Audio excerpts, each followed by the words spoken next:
This is PNN, the Psychedelic News Network, and I'm Sebastian Coco, your host, as we recap the last week in psychedelic news.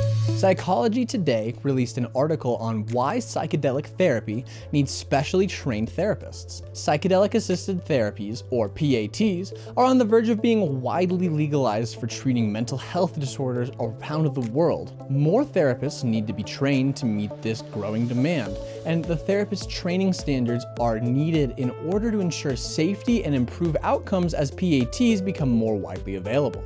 The pilot of a deadly hot air balloon crash that killed 4 had high levels of ketamine in his system, CNN reported. The pilot did not have a prescription for ketamine, and it was initially reported that the ketamine was not administered as a part of the emergency responders' life-saving measures.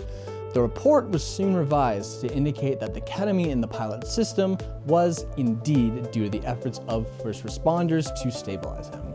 Senator Kirk Collimore, the chief sponsor of Utah SB 266, spoke out clarifying some points on the law, which was officially enacted last month.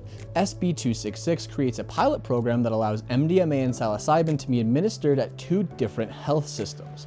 Senator Collimore talked to Psychedelic Alpha about the specifics of the law, hinting at the fact that this bill allows Utah to become more of a passive vehicle for psychedelic clinical trials rather than an active sponsor.